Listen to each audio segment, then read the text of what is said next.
irreversible changes. Penis!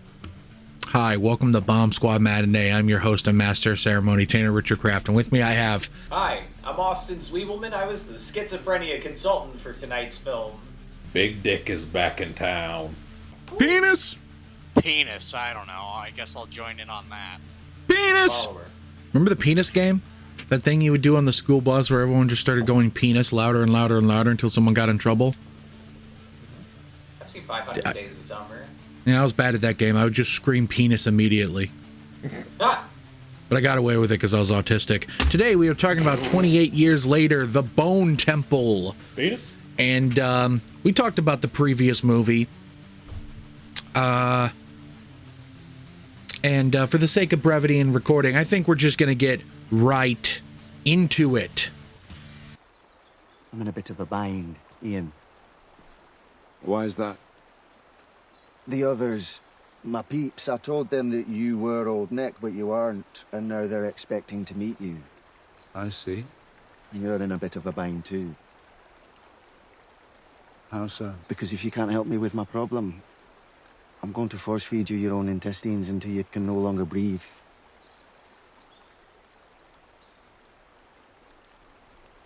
Yes, that is a bind. What did we think of 28 years later, The Bone Temple?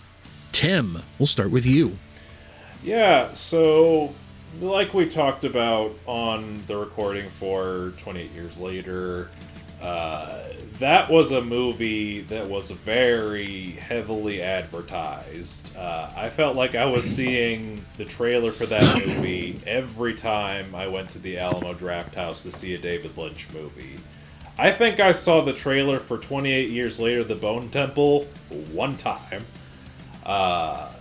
They really did not market this thing at all. I barely knew it was in theaters when it was, but I went to see it opening weekend with Tanner and our good friend Bennett, and it's a really good follow-up.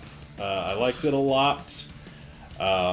It's definitely a lot less, visually stylish than the first one, but I think it does make up for that in some really interesting character developments, particularly with Ralph Fiennes' character.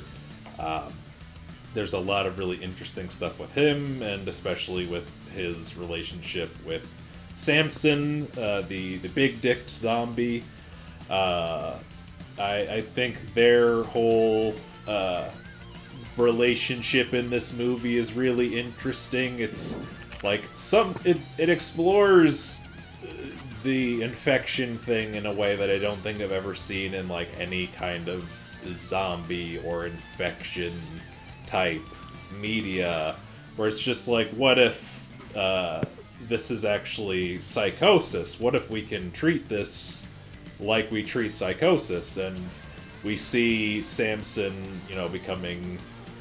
regaining his humanity, which I thought that was really fascinating. And their chemistry as just like this doctor and this zombie who's trying to get high, because he wants to party, but also because like he probably just wants the pain of the infection to go away for a moment. It's just really interesting. I really loved seeing Samson's growth throughout the movie. My poor boy Spike. God, he is just going through it in this movie, dealing with the fucking Jimmies. Like the one scene where the pregnant lady's running away and he like has her at arrow point, but then he drops and he's just like, "Take me with you," and then she just punches him in the chest and runs away. Like, I can't blame her for doing that, but I'm also just like, damn, I just want Spike to be happy. Oh man. But you know what? I'm beating around the bush here. I know what you sickos want to hear me talk about. Scene of the movie, scene of the year so far, the needle drop of the 2020s that to me is second only to Everybody Wants to Rule the World and Marty Supreme. And that is Ralph Fiennes getting fucking Sataned up and dancing like a maniac to Number of the Beast. Tanner was in the theater with me. He can vouch for me. I was fucking levitating that whole fucking scene. It's so He acted like me goddamn- for a second. It's so my God. goddamn good. Holy shit. Like, I kind of just leaned into Tanner and whispered, "This is the greatest movie ever made." That shit fucking ruled. Loved it. It's such a shame that, like, that scene is not getting seen by people because this movie bombed so bad. Yeah. But, like, the people who know, they know. They fucking... My favorite post about this movie was, like, there was some Twitter post that I saw on Instagram, like an adult, where it was just, like, somebody posting the poster, and it's Ralph Fiennes in his Satan getup just going, ah! And they're just like, man, there's no song for him to be doing all that. And then, after watching the movie, quote tweeted that, okay, so it turns out he did have the one song to be doing all that. It was wholly necessary. Yeah, absolutely. Yeah, that scene, fucking incredible. But also, just back on the Jimmies, I do love each of their, performances, but especially Jack O'Connell, once again, after Sinners, proving that he can just be a right evil fucking cunt. Fucking love that man and all of his weird evil characters. And, at the end we get our little look at Cillian Murphy's back. He's got his daughter with him, and they go to help Spike, and dear God, I really, really, really hope they make movie number 3, because I just want Spike to have a good dad. I just want him to have a good parent relationship in one of these movies where he doesn't have to, like, take care of his dementia-riddled mother. Just let him be happy with a good parent. Fuck. Yeah, overall, great film. Really hope we get that third one. Back to you, Tanner. Great stuff, great stuff. What I will say, I'm fairly optimistic we'll get a third one. Leading up to this one, Sony actually did greenlight the third one because the early praise of this one was so rapturous. However, that was before this thing sunk like a fucking stone at the box office. Yeah. So I feel like it's kind of up in the air now. But again, they dropped it in the middle of fuck you January with basically no marketing. So they basically just set it up to fail. You see, it's so funny you say that, because you said that thing about how you only saw the Bone Temple trailer once and you saw the trailer for 28 years later everywhere. Maybe this is just a reflection of how often I go to the movies. I'm pretty confident I saw the Bone Temple trailer more than I saw the trailer for the first 28 years later. That's crazy. I felt like it was in front of every fucking movie. Well, that's just me, though. It could be the 28 Years trailer was more striking because it had that Rudyard Kipling poem. Like, there weren't any interesting characteristics for the Bone Temple trailer. 32 the day before. Yeah. Especially because, you have to hide some... I mean, honestly, the trailer should have just been the number of the beast sequence. Would have spoiled it, would have been bad, but it would have gotten asses and seats. Guaranteed. Sometimes you gotta play the ball, play the game.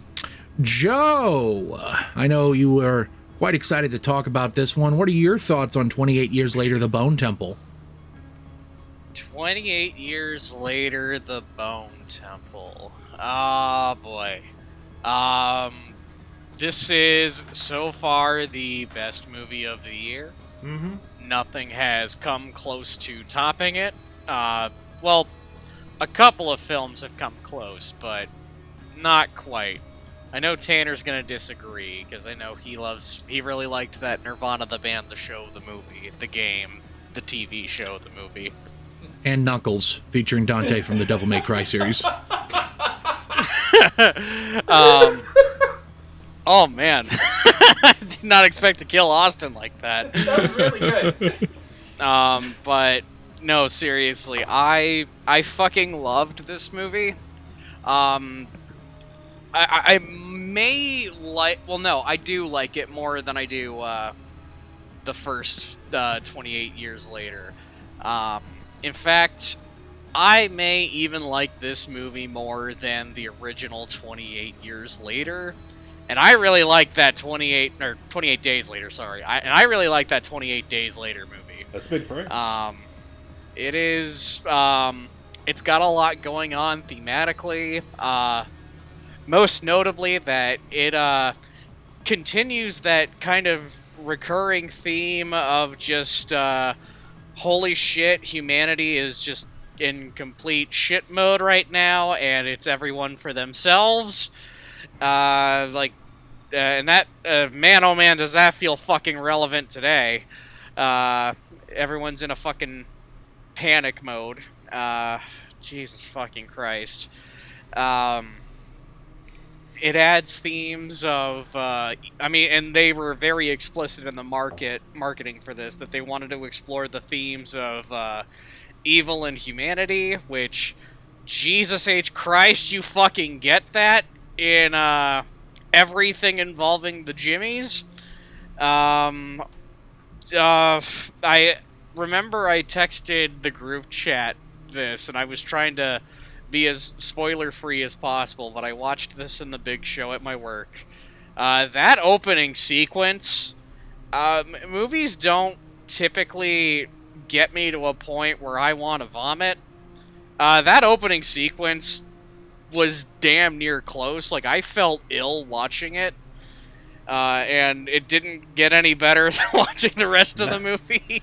Holy fucking shit, these characters are real sons of bitches, and kind of watching their whole dynamic is quite fun, because there's like a bunch of different personalities in this group of Jimmies, and man, I'm with Tim. Man, oh man, I want my boy Spike to catch a break.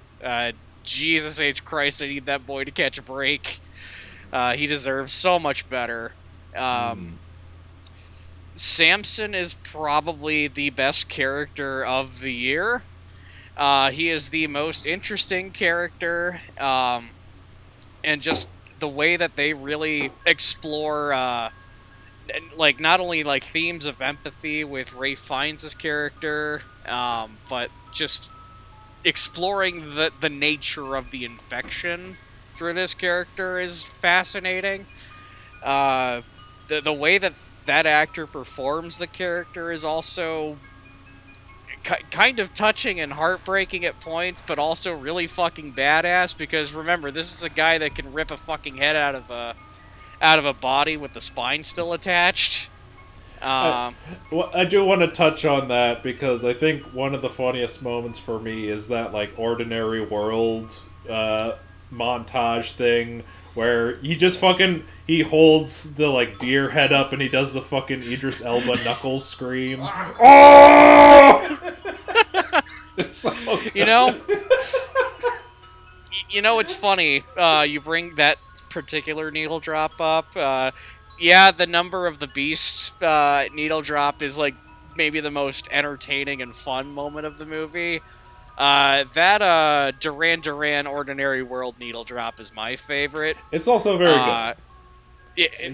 It's a solid little montage that like ties in with the themes and also continues to visually tell the story. And also, I love me some Duran Duran. Yeah. Good shit. Yeah. Ian has some very good music taste. We'll give him that. He really does. We'll probably get into more detail about the rest of this movie in general discussion. I'm going to let the next person go, but I will end this by saying, movie great. You should feel ashamed of yourself if you didn't see this in theaters. You're missing out on a great movie. Back to you, Tanner. Thank you, Joe. I guess I'll just get it out there. The Number of the Beast sequence was probably the best needle drop of the movie, but on a very deep personal level, I was partial to Everything in Its Right Place. That needle drop. Radiohead, great band, and it's from a great album, even though I think I read somewhere that the vinyl that not accurate. that Kid A vinyl could not have possibly existed in the timeline of this movie because they didn't print 12 inches, they only had 10 inches. See, but keep in mind that obviously it's just a funny thing. See, keep in mind though that one guy had a smartphone, so maybe he imported it. Who knows? Wait, no, Radiohead's a UK band. Were they on tour at the time? Oh, you know what? Question. I bet Tom York and bare minimum Johnny Greenwood was definitely in Tel Aviv when the infection hit. Austin, go ahead and let her rip. What did you think of the Bone Temple? So Oppenheimer. It won Best I'm familiar. Picture. And that won Best Picture, and that movie still didn't fulfill its promise of making Cillian Murphy hang dong. Almost $1 billion at the box office and Best Picture, and they couldn't get Tommy Shelby's dick on camera? Meanwhile, you got the fucking 28 Days Later franchise. They got Cillian Murphy and Voldemort hanging dong in these fucking movies.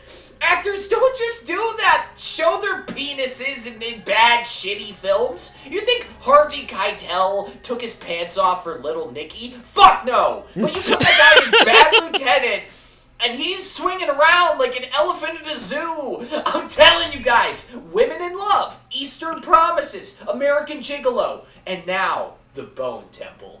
Ask Michelangelo. Masterpieces have a way of making people get naked. And there's a lot of nudity in this thing.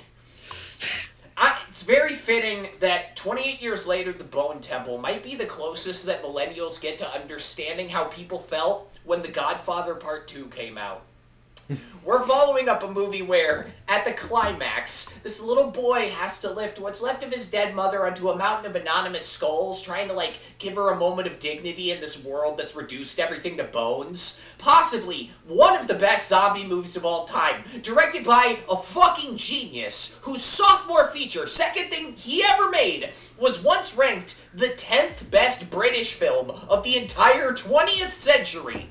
Our lifetimes, all of us, have been defined by, serviceable entries in big IP franchises where, you maybe break the mold and hit it big once, if you're lucky. But somehow, Nia DaCosta and Alex Garland created, this more limited, more focused follow-up that is every bit as good as the masterpiece we just watched.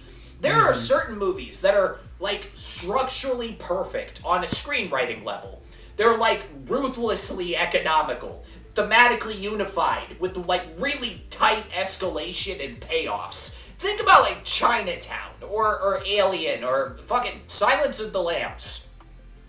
Also RoboCop.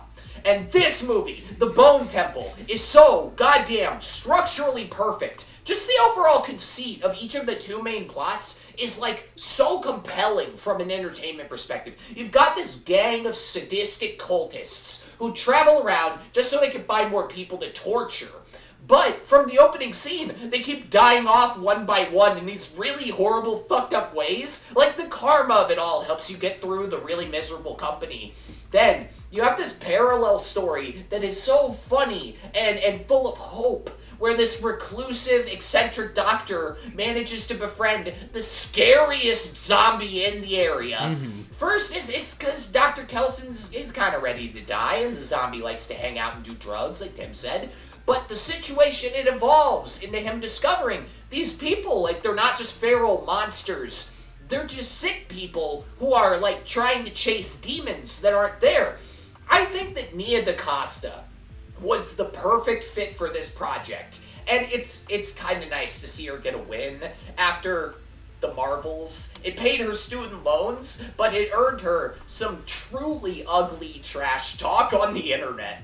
This film, it has a certain, a thematic coherency with the other DaCosta projects. Beyond just the gore and the high intensity, I think back to her first film, Little Woods. The crux of the story is, your choices are only as good as your options. Or like the Candyman remake, where the titular monster, it's reframed around like systemic racism and police violence. She loves to make movies that are humanizing frightening things by exposing the psychological forces that like guide people to the brink. This movie sent shockwaves through the entire franchise with one shot from Samson's point of view. Also, she was the one who directly intervened and put a Radiohead song in this movie, which makes her cool forever in my book. But yeah, to wrap it up here, so many fucking zombie films are just like these really vulgar survival fantasies for people who don't like certain things about society, and they wonder if they personally might feel more alive if they woke up tomorrow and suddenly it was fucking every man for himself. What makes the Bone Temple so radical is it suggests that these zombies are just this easily approachable reflection of a psychosis we have always lived with. And there's actually less hope of saving people who knowingly choose cruelty towards others than these creatures we daydream about mowing down with shotguns. Yeah, I fucking love this. I'm giving this like a 9.5 out of 10. Back to you, Tanner. Great stuff. Let me let it rip. Yeah, this is definitely one of the best movies of the year so far. I believe currently I have it ranked third. I liked Sam Raimi's Sindelp a hair more. And Nirvana, the band, the show, the movie is a religious experience. I thought nothing. This is what I'll say about Nirvana, the band, the show, the movie, real quick. When I watched 28 Years Later, The Bone Temple, I watched that number of the B Secrets and went, well, that's the needle drop of the year. And Nirvana, the band, the show, the movie has one I like more. For personal reasons, but still it has one I like more. That's how much I love that movie. We're not talking about that movie today.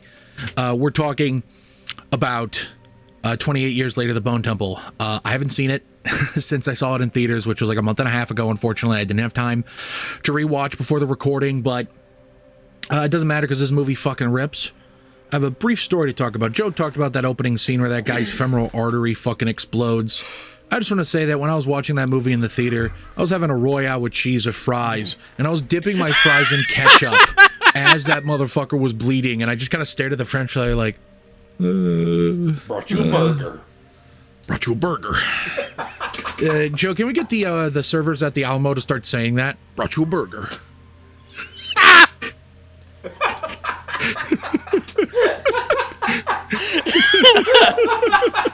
Brought you a burger. Can they also be 9 feet tall and blue too? Can we get that? Could you imagine a 9-foot waiter? Even if they crouch, they're blocking the movie. It might be better for them to stand up straight. That way they're not like blocking it horizontally. They're only blocking it vertically. The Na'vi fucking crawling with the food on their back. I'm sorry. I'm still laughing at the brought you burger. Brought you a burger. Avatar: Fire and Ash. Brought you a burger. It should have won Best Picture for that. Brought you a burger. Yeah, this shit rips, man. I don't like it as much as the first 28 Years Later, because that first 28 Years Later was a very, very special movie to me. For a couple of reasons. It was doing some crazy shit cinematography-wise, and I'm a sucker for a coming-of-age movie. And I especially love when the audience gets punked and they don't know they're going to watch a coming-of-age movie. Yeah. I like being surprised, unlike the general audience, apparently.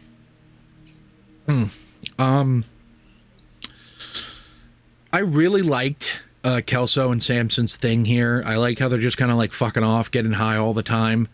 I think it was a really fascinating examination of humanity, which, you know, ultimately zombie movies truly are. But this is one of the more literal, but are humans truly the monsters? Zombie metaphor I've seen in a movie, considering that the most monstrous people in this movie, you barely see the infected even try to fuck people up in this movie. Yeah. It happens, but it's very little. Yeah, it's kind of at that point. It's kind of at that point that every like zombie apocalypse thing eventually reaches where it's just like, it's not about the zombies anymore. It's about the lawlessness and everybody trying to be the most powerful person. And the Jimmies are so deeply, deeply monstrous. Yeah. Led by a guy that seems At first, I kind of just thought he was a grifter, but as the movie went on, I think he was just like actually lost his mind. Yeah. Truly, deeply lost his mind. He's not lying about hearing Satan in his head. He clearly does actually hear Satan. Especially the scene of the movie for me, by the way, other than the Number the Beast sequence, which we've already sung praises on endlessly. To me, the scene of the movie is Jimmy Crystal and Kelso meeting for the first time, and you can actually see Jimmy Crystal, a character who tries to control everything, open up a little bit and act like a person. Yeah. It's so fascinating seeing him like act human all of a sudden. I really dug that, especially how Kelso is like trying to like he's actually approaching it like you should do a mentally ill person, like, oh, so you hear Satan. Yeah. Really? So what's he saying? You don't want to like, because you never want to go be like, you don't hear him, you're crazy, because that makes people agitated. He's approaching at it very gently. He's such like an amazing doctor. Truly, he's the lead of this movie, but he is truly the star of the show. Spike has a little bit of takes quite a bit of a backseat in this movie, but it still generally lurks. What I will say is that when they said that if you wanted more gory horror in this one that you didn't get in the last movie, you definitely get this here. Yeah. Those guys being skinned alive in the second act was fucking nuts. Chatty. What I will say, though, is that still did not bother me as much as the femoral artery thing. It was just kind of like oh my god, it won't stop bleeding. Yeah, I mean, I get that, but I definitely, when it cut to the charity having happened, I was like, oh, fuck. It was still disturbing. Yeah, but maybe it was helped by the fact I was... That I think, just for me, was more just... Ugh. It was probably helped by the fact I was no longer actively eating a French fry. That's true. There was no ketchup on my plate. Licked clean. So that was good to go. Yeah, I wish I could say more, but like I said, I haven't seen it in a while, but this movie does fucking rip. I had a lot of fun with it, and I'm sure we're going to have more to say after a brief commercial break. You can't touch this. Hi, welcome back from that ad for another ad. See that shit? Ooh. That's a movie palette. That one's for the movie Punch Drunk Love. The one Tim's pointing to is for the movie Mandy. Basically what it does is it takes the primary color of every frame of a movie, slaps on a big little slices, puts it on a canvas for your viewing pleasure. Go to moviepalette.com. I'm sure they have one for 28 years later. The Bone Temple's probably not on there yet, but if you want it, you can get it custom made for a little extra money or any other movie you want. But before you finish checking out, make sure you enter the code SQUAD15 to save 15% on your order. All right, thanks so much for listening, and now back to the program. I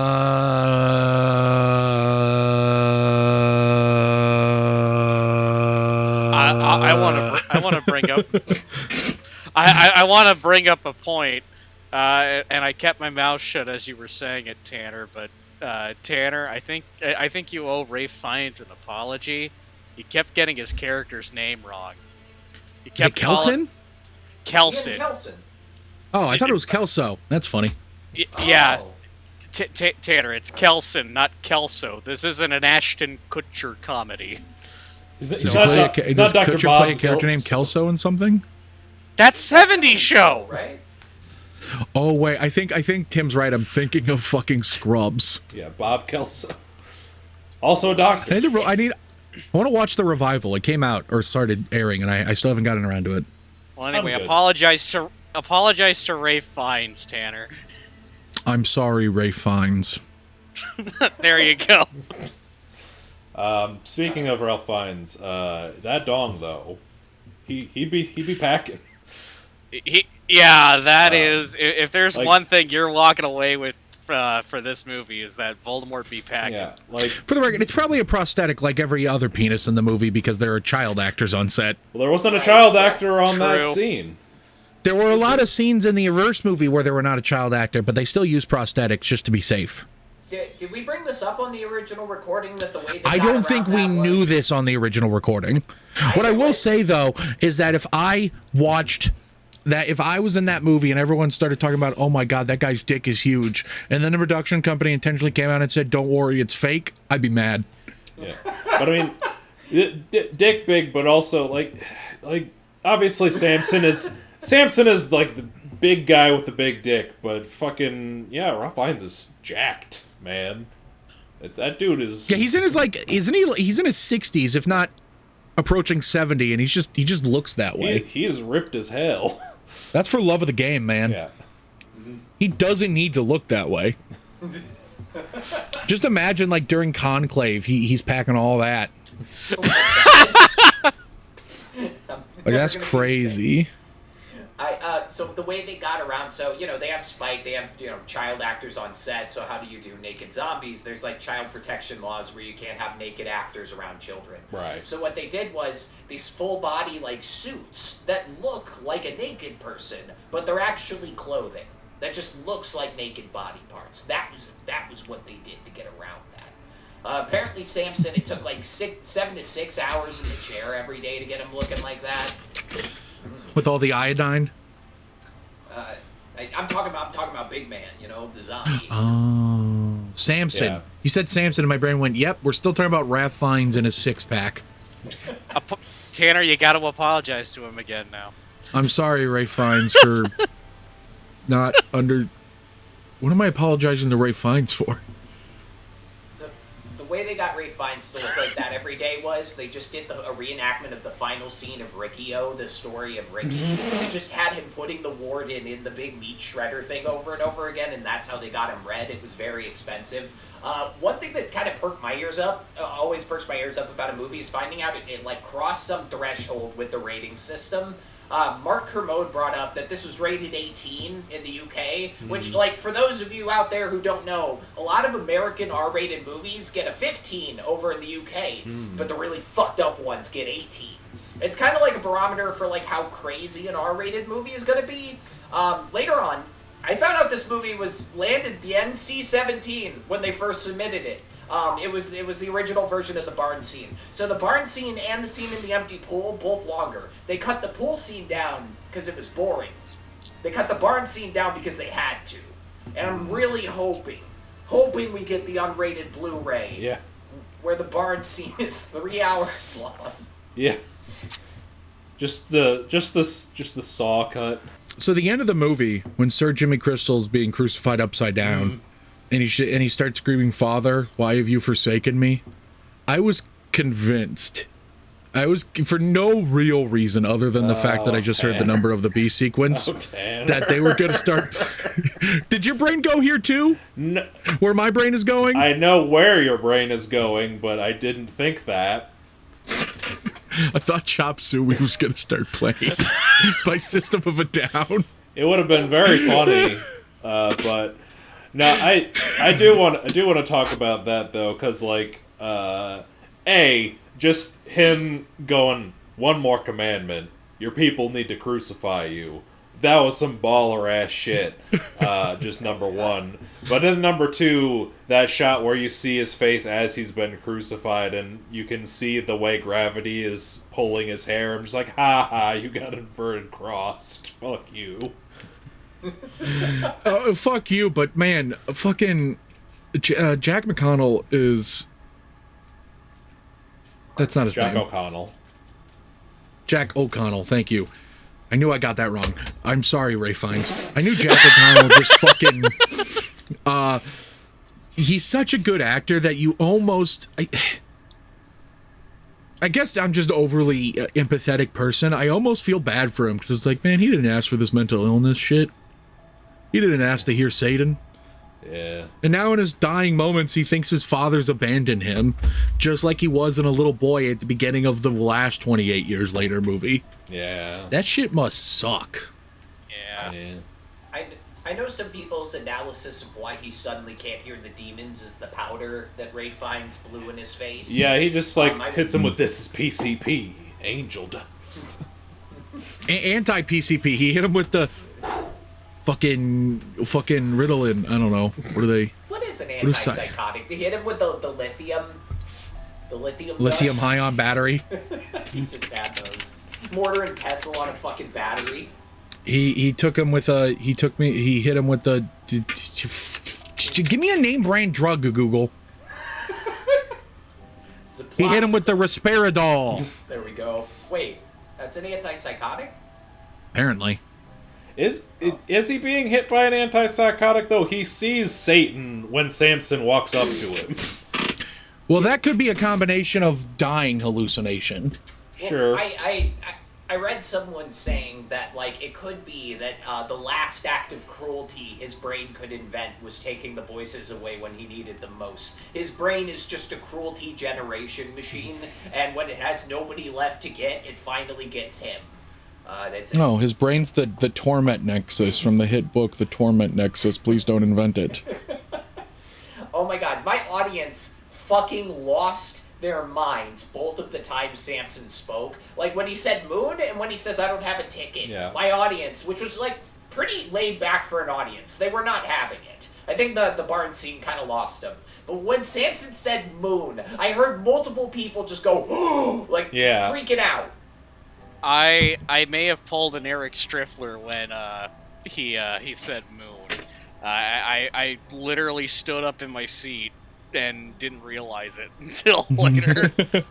I think I gasped when he said moon. Yeah. But I remember reacting bigger to him going, I don't have a ticket. I think I don't have a ticket kind of got a little bit of a laugh out of me. I think I may have gasped a little bit at moon. Like I was definitely like, whoa, what? I'm just picturing, I don't know, YouTubers. Who's that long-haired guy that just screams, "Woo! Yeah, baby, that's what I've been waiting for." Moist critical. I'm just picturing Tanner Richard Kraft. I'm just picturing that as soon as he says moon. Yeah. Well, for me, the woo baby, that's what we were waiting for, was when he said I don't have a ticket, because that scene is just building anticipation. Which, by the way, did you notice in the flashback that, like, way behind the ticket taker, there's a guy in, like, the next car over starting to convulse like nuts? Yep. I don't think I saw that.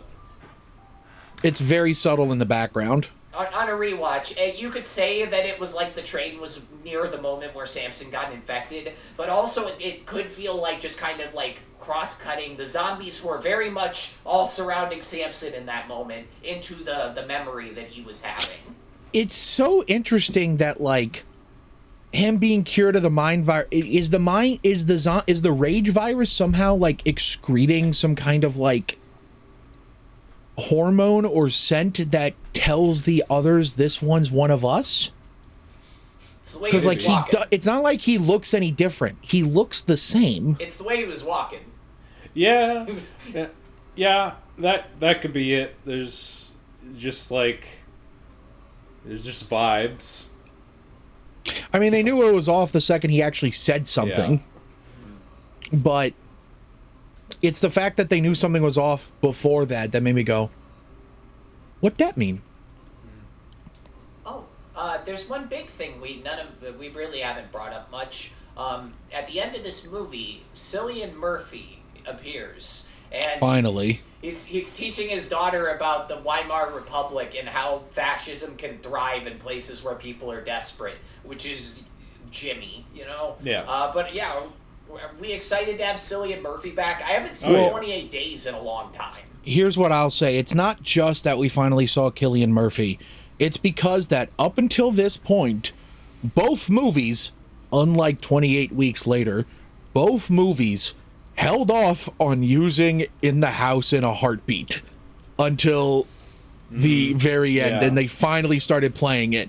The last movie didn't play it at all, and then they save it for the very because say what you about 28 Weeks Later, I'm not too particularly fond of it.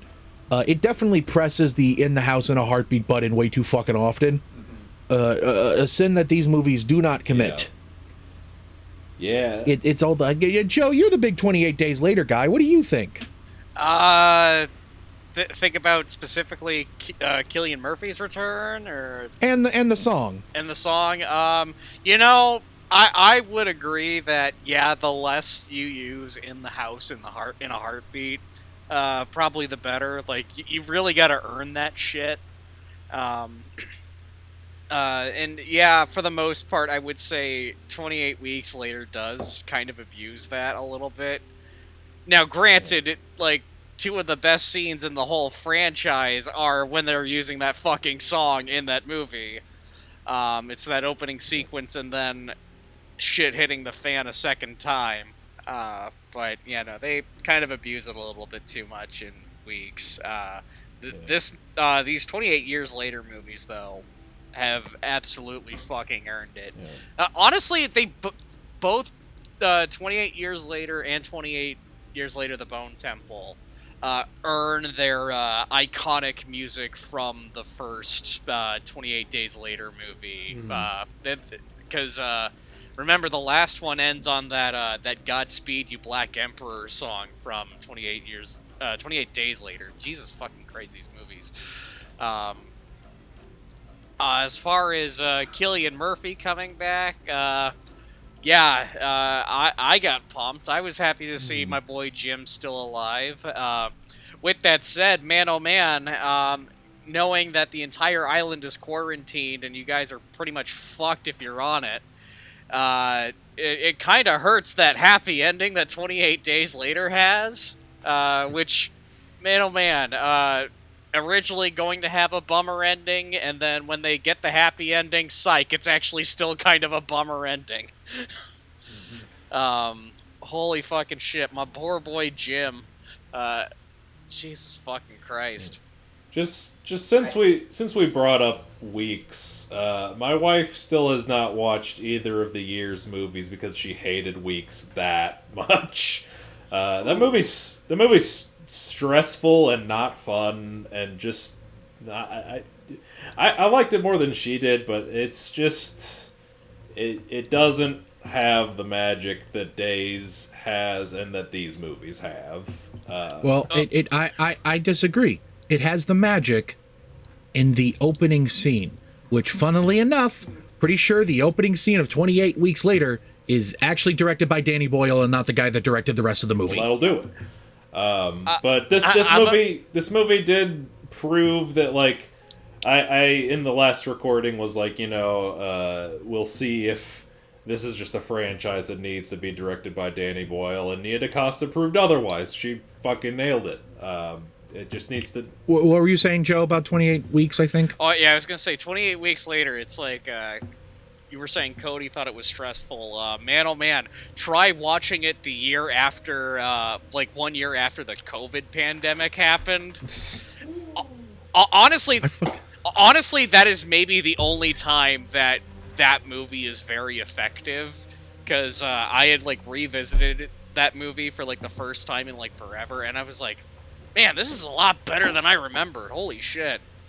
And I watched... Go ahead. And then I watched it again, years later to build up to the first 28 years, and I was just like, yeah, no, this was fine. It was only effective either during or 1 year after COVID. I watched Contagion 6 months after COVID started. Interesting experience. Yeah, I watched Contagion, and that was actually the first time I watched 28 Days Later was in 2020. Damn. I was just exposure therapy. I remember in 2020 I was like, all right, time to watch the movies I missed. Hereditary, 5-star banger, Midsummer. Yep, mid. Samar. And then and yeah, you got it. And then I was like, let's watch Contagion. And I was like, no more movies for a while. It was pretty stressful. All right. Have we gotten our piece out, we think? So. Yeah, I'd say so. All right. Final thoughts on 28 Years Later, The Bone Temple. Joe, we'll start with you. Again, movie great. This was one of the best, if not so far. Well, it's so far my favorite movie of the year. It's one of the best movies of the year so far. It's a very tough act to follow. I hope that more great movies like it come out this year. This year's actually been pretty good for movies so far, so keeping my fingers crossed. If you saw this in theaters, good job, man. Go get yourself a cookie. You deserve one. If you missed it in theaters, go to the corner. You need to sit there for a while, and you need to feel ashamed of yourself. You let this movie bomb. This is your fault. Movie great. Also, if you want a fun, deeper analysis of this movie, that's actually pretty well thought out and better than anything that I could say, go watch Amanda the Jedi's video on not just the Bone Temple, but the first 28 years later. Really good video. Got a shout out to YouTuber. Movie great. Back to you, Tanner. Great stuff. Great stuff. Tim, final thoughts? I don't have a ticket. No, but 28 years later, the Bone Temple, good picture, really good follow-up to the first 28 years later. Again, really hope we get that third movie with Gillian. Great continuation of this franchise, and hope we get to see more. Back to you, Taylor. I agree. Austin, final thoughts? So, one schizophrenic goes to visit the doctor. They get high together and they gaze at the moon. Then the second schizophrenic goes to visit the same doctor. They listen to music and the doctor gets stabbed. A friend of this doctor goes up to him and says, "Hey, what did you do differently? Why'd that second guy stab you?" And the doctor says, "Oh, sweet Jesus, I hope my big dick zombie son makes it home from his train ride. Ugh." Great movie. No notes. Yep. Great stuff. Great stuff. My final thoughts. Let's go. Yeah, 28 years later, The Bone Temple. It's one of the best movies of the year so far. It's pretty freaky deaky. If you like your freaky and your deaky, it's got both. Great performances. It's a good time at the theater. I'm glad I saw it in theaters, especially since it only made a ham sandwich at the box office. And it deserved way more than a ham sandwich. But you know who else deserved more than a ham sandwich? Who's that? Oh. You, the person watching / listening to this episode of Bomb Squad Matinee. If you are listening on any of the audio platforms we're on, thank you so much for tuning in. We really appreciate it. How about you go ahead and leave us a review? It helps boost us in the algorithm or something. I don't know. I just work here. And if you are listening, mosey on down over to our Patreon, where the $5 tier gets you access to the occasional commentary track, and the $10 tier gets you a shout out at the end of videos. So, my mom, Tanya Craft, thank you so much for contributing to the channel. And if you're not done giving us money, you can head over to bombsquadproductions.shop. That's right, they got merch now. We got shirts, hoodies, posters, magnets, some great stuff for you to buy. So go ahead and get that done. And if you want to support Joseph Henry Vrenick financially specifically, Joe, how can they do that? Yes, please. I actually could really use the help right now, so I'm going to promote the shit out of this. My Etsy shop, 35mm keepsake. Basically what I sell on my Etsy is I sell 35mm keychains. What are those? Well, they're little keychains with a 35mm film cell right inside of them. They're kind of fun little keychains for the cinephile at heart. You're walking around with an authentic piece of 35mm film in your pocket. I have a couple up listed for film cells from Star Wars Episode 3, Revenge of the Sith. I just recently, with the release of Scream 7, relisted some Scream 3 keychains. Still got some Hellboy ones up. Put some James Bond ones up. I'm going to be putting more up on there. Still got to put up my loopers. I got a bunch of Mummy Returns ones made. Made a couple for Kick-Ass. Look out for those. And if you don't want one from a specific movie, I got you covered too. I got film cells of this preview has been approved for all audiences. Like those little bumpers you see at the beginning of trailers. I got some studio logos, like I got the classic Universal CGI logo, I got the Warner Brothers logo. Warner Brothers, now owned by Paramount. Jesus fucking Christ. But I got more than just those two. I got more than just those two. It's,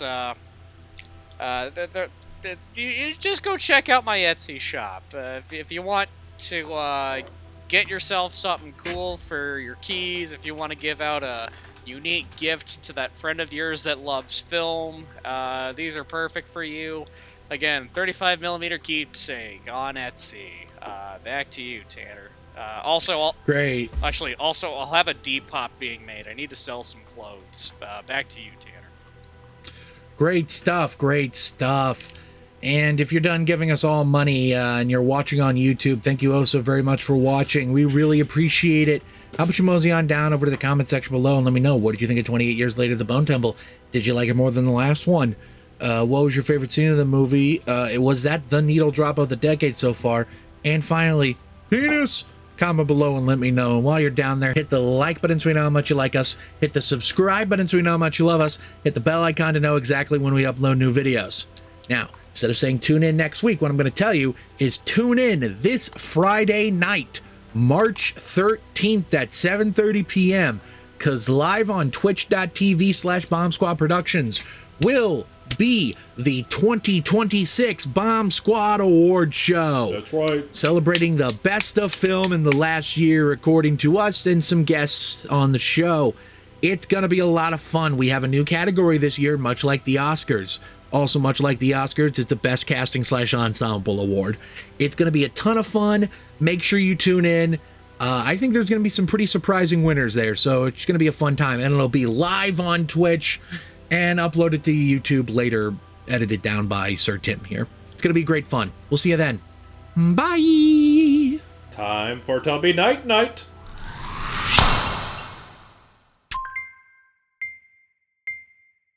I just slid my ticket across the table and I said, sorry guys, I